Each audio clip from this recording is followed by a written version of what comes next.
son olay beni gerçekten tüylerimi ürpertti. Gerçekten yani şu anda falan elim ayağım titriyor, görüyorsunuz. Polislere falan yedirmiş. Ne demek abi, bu Türkiye'de böyle bir olay yaşanmamıştır ya. Dünyada yaşanmamıştır belki. Bayram oldu mu gidiyorlar yani ziyarette. Hiç yani yuvul toprağını şey yapıyorlar, okşuyorlar. Benim o da yok yani. O da yok. Bir insan böyle madem öldürdün, hadi oraya bütün. Madem yapıyorsun. Etlerini çorba yapmış. Çorba yani bildiğiniz bir kelle paça çorbası. Onları da yediriyor. Vatandaşa yediriyor yani. Benim gibi arkadaşlarım var, çok yemiş. Korkuyor, yamyamdan diyor. İnsanlık dışı bir iş. Vicdan azabı elbette insan çekiyor yani. Bu Crime resmen Stalker. bir canilik. Sarsıcı olaylar. Henüz 15 yaşında bir çocuktu. Önce kandırılarak iğrenç bir cinsel istismara uğradı. Ardından gözü dönmüş bir cani tarafından vahşice katledildi. Ancak sonrası daha da korkunçtu. Tüyler ürperten söylentilere göre masum çocuğun bedeni bıçakla parçalanmış, etleri kemiklerinden ayrılmış ve bir lokantada haşlanarak müşterilere yemek olarak servis edilmişti. Tüm bunlar bir korku filminin senaryosunu andırıyordu. Ancak ne yazık ki bu bir senaryo değil, acı bir gerçekti. İnsanlığın karanlık tarafı bu küçük kasabada kendini göstermişti. Kırkağaç, Manisa'ya bağlı şirin bir Ege ilçesiydi. Tütün ve kavun yetiştiriciliği ile ünlü bu sakin kasaba, yıllar önce işlenen bir cinayet ve ardından yaşanan dehşet dolu olaylarla sarsılmıştı. Kasabanın huzuru bir anda yerini korku ve tedirginliğe bırakmıştı. Söylenenler tüyler ürperticiydi ve insanın inanası gelmiyordu. Herkes bir anda ortaya çıkan bu dehşet dolu gerçeğin tedirginliğini yaşıyordu. Kırkağaçlı, şehir merkezinde lokantacılık yapan Oktay Tayfun, bölgenin küçük bir çocuğu öldürdükten sonra bedenini yemek yaparak müşterilere servis ettiğini iddia ediyordu.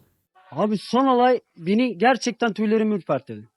Gerçekten yani şu anda falan elim ayağım titriyor, görüyorsunuz. Polislere falan yedirmiş. Ne demek abi, bu Türkiye'de böyle bir olay yaşanmamıştır ya. Dünyada yaşanmamıştır belki. Anlatılanlar dehşet vericiydi ve inanması güç olsa da Kırkağaç sakinleri bu korkunç gerçeği ısrarla dile getiriyordu. Her şey Kırkağaç ilçesinin İlyaslar kasabasında başlıyordu. Geçim kaynağı çiftçilik olan bu köyde yaşayan Kurt ailesinin en küçük çocuğu Mustafa, okulların kapanmasıyla birlikte ilçedeki sanayi sitesinde çalışmaya başlamıştı. Yaz boyunca tarlada tütün yaprağı kıran ailesini bırakarak diğer arkadaşlarıyla birlikte Kırkağaç Sanayi Sitesi'ne çalışmaya gidiyor. İş bitiminde köye geri dönüyordu. Derken günlerden bir gün küçük Mustafa eve dönmemiş, annesi ve babası telaşlanmıştı. Her akşam gelen çocuk gelmedi. Ve ben bunu gece saat 12 sıralarında 12'de köyü aramaya gittim. Ancak Mustafa köyde de yoktu. Ailesinin bütün aramaları boşunaydı. Küçük çocuk en son sabah işe giderken görülmüş, ardından sır olmuştu. Çırak Mustafa bir türlü bulunamıyordu. Ta ki o korkunç güne kadar. 15 gün 16 gün geçti. 17. gün Cuma gün buna saat 11'de çıkıyoruz. Evi 40 Yasin okudun diye gidiyoruz biz. Yaşlı kadın o gün oğlu bulunur ümidiyle evinde dua okutmaya karar vermiş, tek tek köylü kadınları eve davet etmişti. Evden eve dolaşırken kestirme yolları kullanıyor, tarlaların içinden geçiyordu. Zeytinlik araziden geçerken birdenbire Gülsüm Hanım'ın gözüne tanıdık birkaç elbise ilişmişti.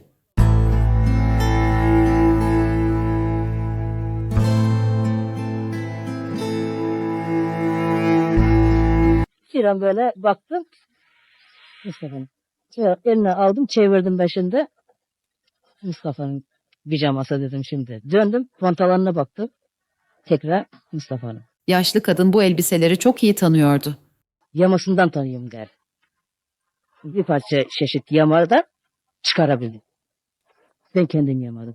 Çocuğunun elbiselerini bulunca çevreye daha dikkatli bakmaya başlamış ve korkunç bir gerçekle karşılaşmıştı. Talihsiz kadın gördüğü şey karşısında dona kalmıştı. Gözlerinin önünde günlerdir aradığı oğlunun kafatası duruyordu ve tarifsiz acılar içindeydi. Bu yavrumun kellesini kendi elimle kendim buldum. Kendim. Bir şeyi tanıdım. kafasında bir sapanlık olsun.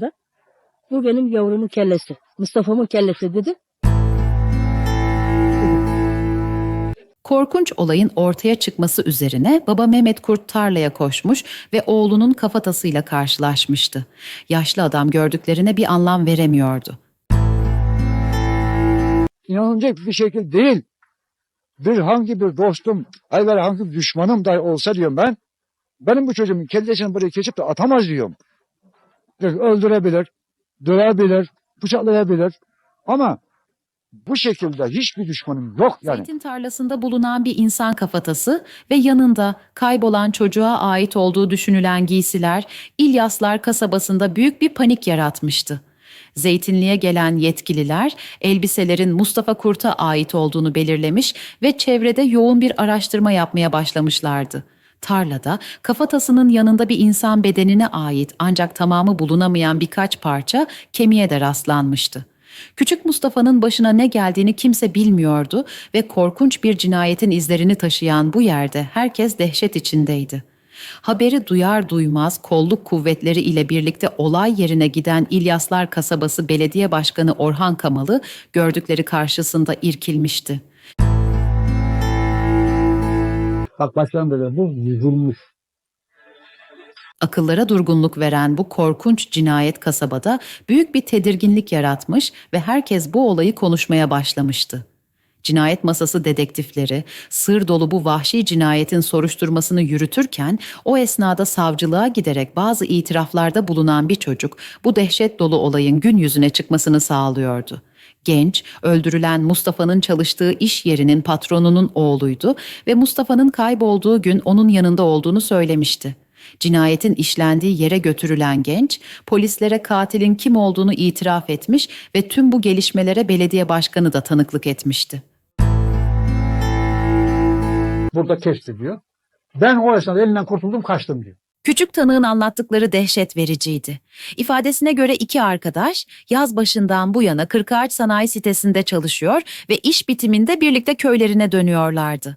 Küçük çocuk bir süre önce arkadaşı Mustafa'yı Kırkağaç şehir merkezinde lokantacılık yapan biriyle tanıştırmıştı. Oktay Tayfun Bölge isimli lokantacı kendisinden yemek yiyen bu küçük çocuklardan nedense para almıyordu. Bunu alışkanlık haline getiren çocuklar son zamanlarda evden kendileri için hazırlanan sefertasındaki yemekleri döküyor ve öğle yemeklerini sürekli bu lokantada yiyorlardı. Oktay Tayfun Bölge, lokantacı devamlı dükkanına gelen, yemek yiyen bu küçük müşterileriyle dostluklarını ilerletmiş ve birkaç kez çocukları şehir merkezinde gezdirerek onların güvenini kazanmıştı.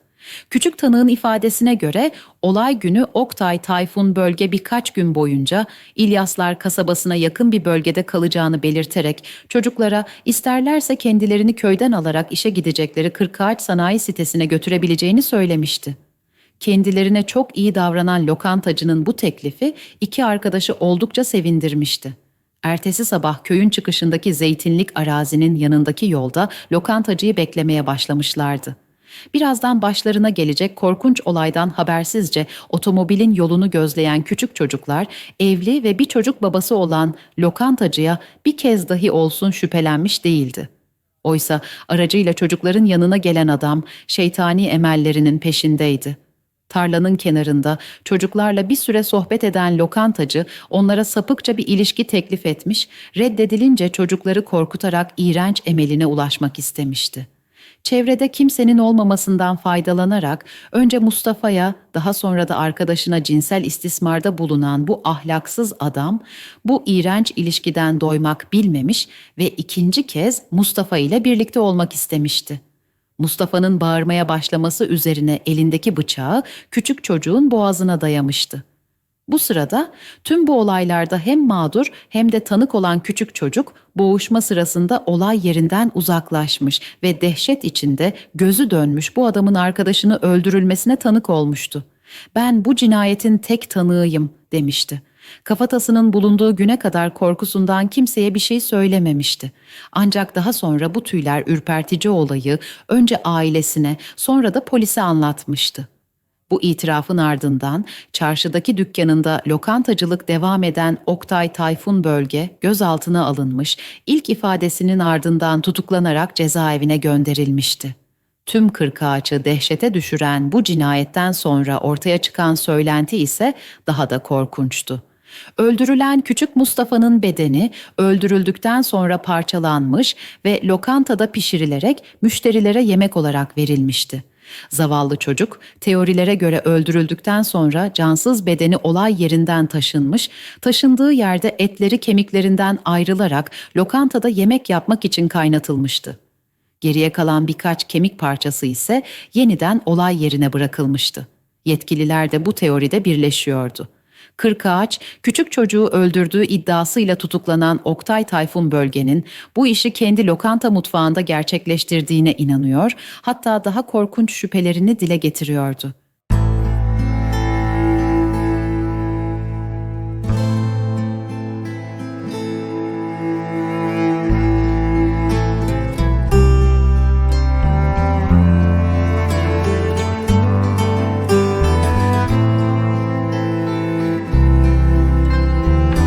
Etlerini çorba yapmış. Çorba yani bildiğiniz bir kelle paça çorbası. Onları da yediriyor. Lokantacının Vatandaşa daha yediriyor. önce de kardeşini öldürerek 7 sene cezaevinde yattığını söyleyen Kırkağaç sakinleri bu son olay sonrasında iyice öfkelenmişlerdi. Kardeşini ilk parçalı kesti. Yapmaz mı? Zaten cani. Kırkağaç'ın kimse bununla yemek yemiyor zaten. Yabancılar yiyor. Çocuklar kandırıyor. Onları yiyordu.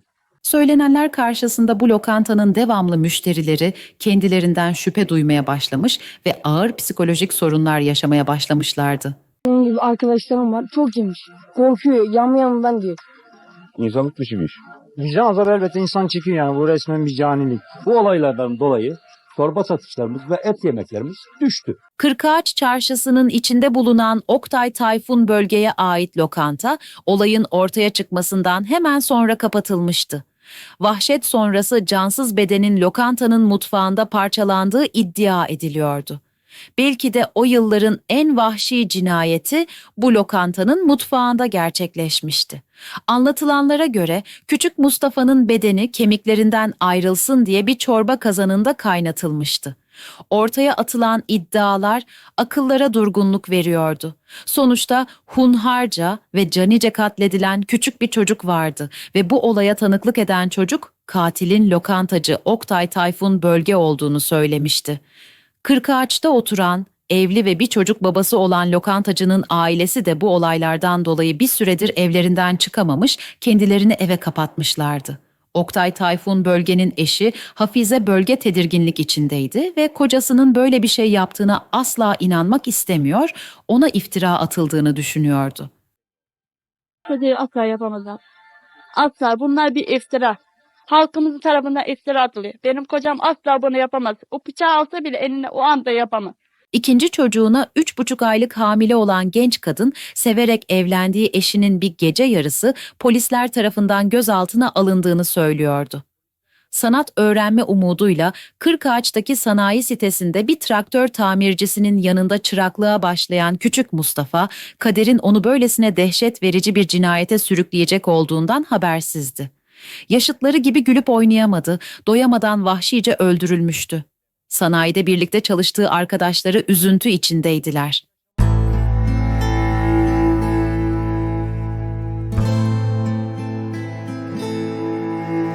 Çok iyi. Bir arkadaş geldi. Aynı sırada.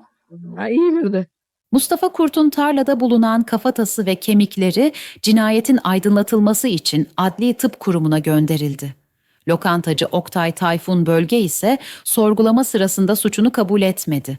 Ancak tutuklanarak Kırkağaç cezaevinde özel bir hücreye konuldu.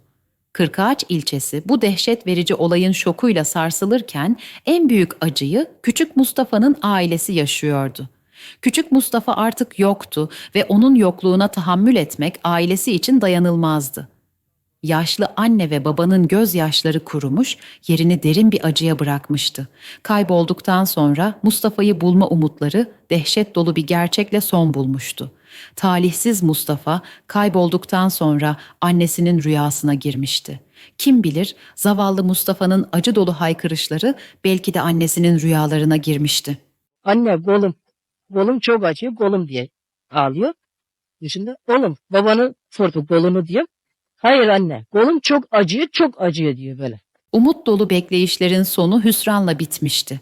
Oğullarından geriye kalan tek şey şu an adli tıpta bulunan kafatasıydı. Bir mezar dahi kazamamışlardı oğulları için.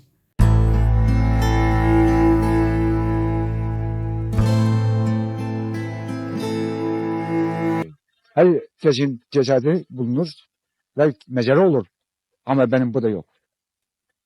Ve böyle faciacı bir olay duymadık, göremedik. O da Allah, Cenab-ı Allah bizi verdi bu olayı. Kafatası teslim edilirse annesi, oğlunun bir mezarı olsun istiyordu.